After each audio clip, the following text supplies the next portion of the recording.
Shedeur, who is very much self-motivated, do you believe it's better for him to feel like he has to earn the job every week now, or better for him to mentally have the job for the rest of the season and be given a little bit more of a window? I think Shedeur is a mentally tough guy. Basically, assigning him the starting quarterback job, what I think it does is it creates an air of enthusiasm within the rest of that locker room, within the rest of that team, where guys can feel better about the state of affairs on the offensive side of the ball. You saw the juice that the Cleveland Browns had as a team in Las Vegas. They were excited. They were literally fired up when he uncorked that bomb to Isaiah Bond and then the off-schedule throw to Jerry Jeudy. Those are plays that you haven't seen in the Cleveland Browns passing game all year long. It's been a long time since you can say the Cleveland Browns had 3 pass plays of 39 yards or more. They had explosives. That element is in their offense now. We know they can run the football, but now you're talking about them being able to push the ball down the field. It gives you hope. As a former defensive lineman, I will tell you, when I see my quarterback has the ability to be able to do that, all of a sudden now, I got a little more energy. I got a little more juice because I got hope that our quarterback can give us more than what Dylan Gabriel was giving you, which is, 5-yard checkdowns when there were completions in the passing game. Shedeur Sanders gives you a different air around that team. And labeling him the starting quarterback moving forward, I think is going to benefit every single phase of the Cleveland Browns, not just the offense. Or just devil's advocate, does it then keep Shedeur, not that he's not motivated, but motivated week to week to continue to lock in? And does it also motivate the other guys on the team to continue to play at that high level for him? To say he's giving us this juice, we feel more confident in him under center. If week to week we don't know if it's going to be him, let's go out there and make sure we leave it all out there so that he's going to be the guy moving forward. Well, I just think that the quarterback is capable of making winning plays now. It's not like the defense has to be great. We all understand that. But the defense now has a little more margin for error because the explosive plays in the passing game help you overcome mistakes. And I think that's the part that is understated when it comes to the situation with the Cleveland Browns. They couldn't throw the ball down the field. Dylan Gabriel literally could not throw the ball down the field. Like when it comes to throws of 10 yards or more, like he was dead last in the NFL during the span where he was starting 6 games. So you now have a quarterback in Shedeur Sanders that's going to give you that. Now, are you going to have to deal with growing pains? Absolutely. The pick that he threw to Charles Snowden, that defensive end dropping off in the coverage, it was a zone pressure. That's just something that he's going to have to learn on the job. That's new for him. You don't see those types of schemes at the collegiate ranks very often. So I do think that it will be uneven, but you have seen progress from his first regular season game action to his second regular season game action, from the second half against the Baltimore Ravens to what we saw against the Las Vegas Raiders. And I'm excited to see how he builds on his performance in Week 12 going into Week 13 against the San Francisco 49ers. Yeah, those practice reps and game experience helped. It's a completely different animal, and he talked about it a little bit, Smalls. Yeah. He talked about it. The speed of the game is different, and it takes some getting used to. You got to make the adjustment. But as he gets in the game more, as he has the game plan more tailored to his strengths, it does a couple of things. Number one, he's going to get acclimated, but the other thing is that the players around him are going to get more comfortable working with him. So I do think the best is yet to come this season for Shedeur Sanders, and we shouldn't be surprised if we see exponential growth from him. They're in a very unique situation for a myriad of reasons. So when you look at the Cleveland Browns, their defense is excellent, as we know. If you look at their 2025 draft, one of the great drafts we've seen in the last 10 years in terms of how many guys that they got that are good players, okay? In addition, we also know that Dylan Gabriel's play will not prevent them from drafting a quarterback next year. They have 2 picks. Remember, they have Jacksonville's, which is 22, and their own, which is 6 right now. But could Shedeur's play prevent them from drafting a QB next year? And I think what the goal should be, and this may become a new thing in the NFL, is when you think of bridge quarterback, who do you think of? Or what type of quarterback do you think of? If I say to you, a team needs a bridge quarterback, or is going for a bridge quarterback, or has a bridge quarterback, what kind of player comes to mind to you? A guy who's serviceable, who can get the job done, but it's never going to be a controversy when you're ready to go with your young rookie. Okay, so age-wise? Yeah, veteran guy. Veteran. I think that we may be trending towards the young bridge quarterback.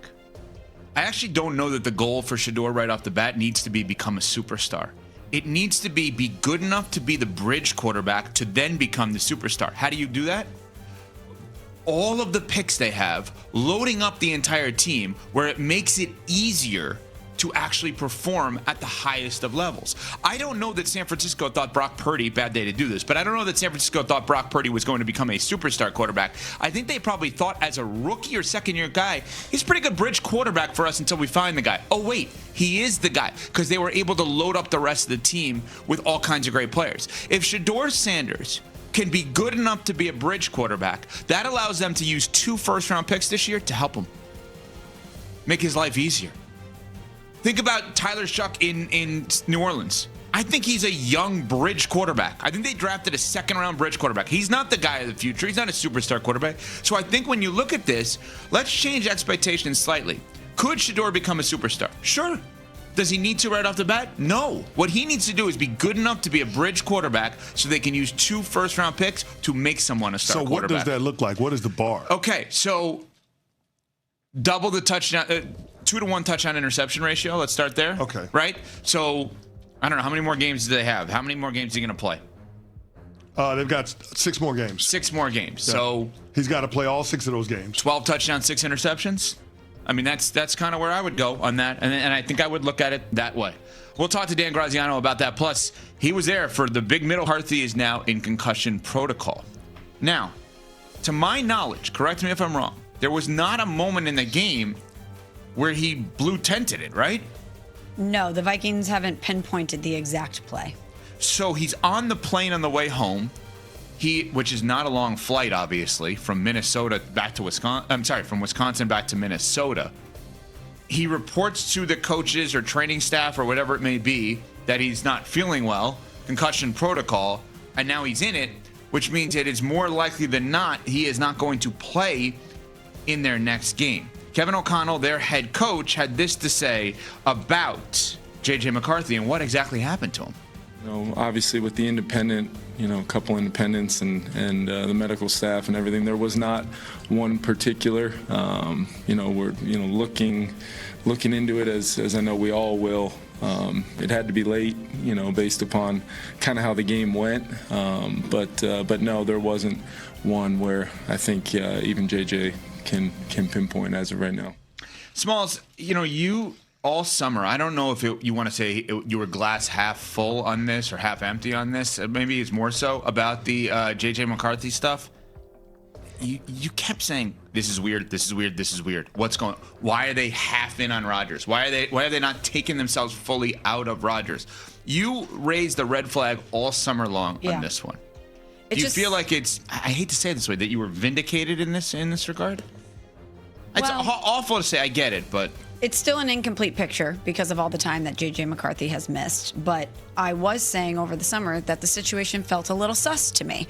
Why weren't we hearing more about J.J. McCarthy in Minnesota? Why was Aaron Rodgers waiting to go to Pittsburgh, and why were all these rumors swirling that part of the reason he was waiting is because he wanted to see what happened in Minnesota?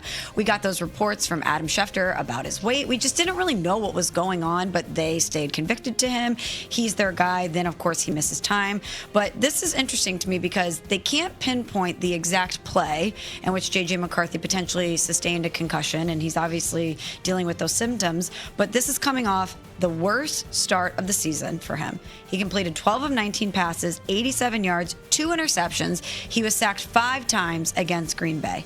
He now ranks last in the NFL in most quarterback statistical categories, including QBR, 24.8, completion percentage, 54.1, and touchdown to interception ratio, which is 0.6. So I don't want to say that I am vindicated because I was more posing the question, right, what is going on here? It's not like I was saying there's a J.J. McCarthy problem. I was simply saying that there's a lot of gray area happening in Minnesota. But for a guy in Kevin O'Connell, who we have said is the quarterback whisperer, and he can get it done with anybody, Kirk Cousins, Sam Darnold, potentially Daniel Jones, even though DJ didn't get a lot of reps there, he was still in the facility and has been having success in Indy. we expected more from J.J. McCarthy, and it has been up and down, to say the least, with more down than up, CC. Yeah, I mean, listen, J.J. McCarthy's just not seeing the field the right way. I mean, there are just a couple of plays in this game where you're scratching your head and you're wondering, why isn't he pulling the trigger on the throw? I mean, case in point would have been in the third quarter.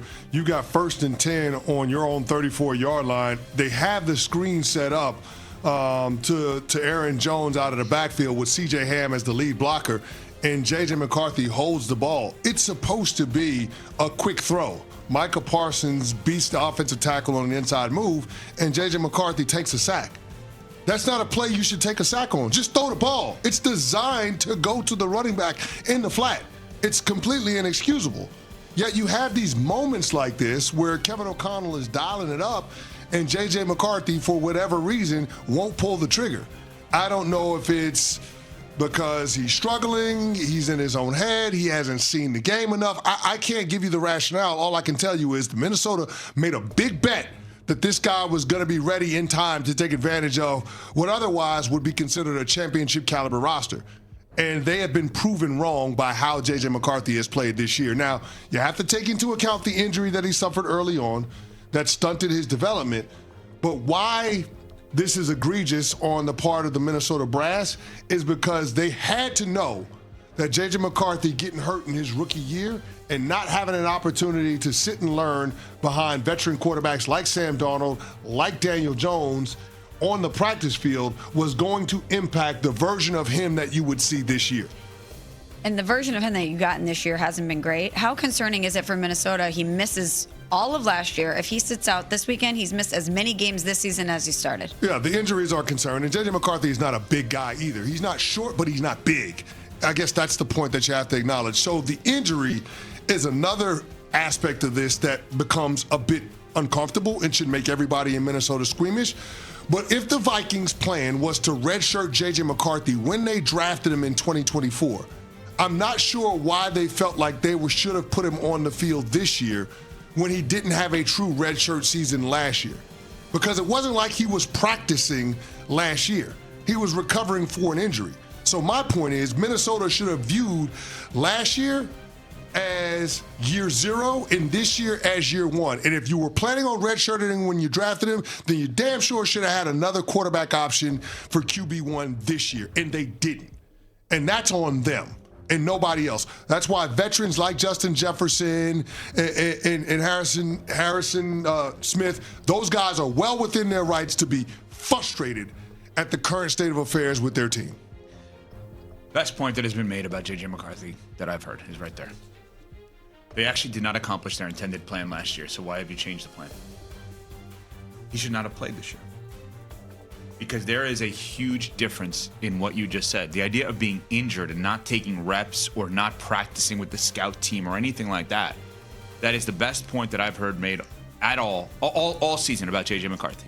The intended goal for the Minnesota Vikings did not take place, and they had 2 years for that intended goal to take place. Think about that. They wanted him to redshirt. He didn't last year because of the injury. That was an IR, not a redshirt, so to speak. And this year is a play when you're not ready. And I get the feeling, and I could be totally wrong, but let me say it this way. It would not surprise me if they cut their losses. If you told me they drafted a first-round QB this year, I believe it. Oof. I actually believe that Indy is actually maybe more of a long-term hope for their young QB and Anthony Richardson than Minnesota is with J.J. McCarthy right now. Like Anthony Richardson, while he's hurt, I actually think has a shot to one day mature from a on-field. Off-field, he seems fine.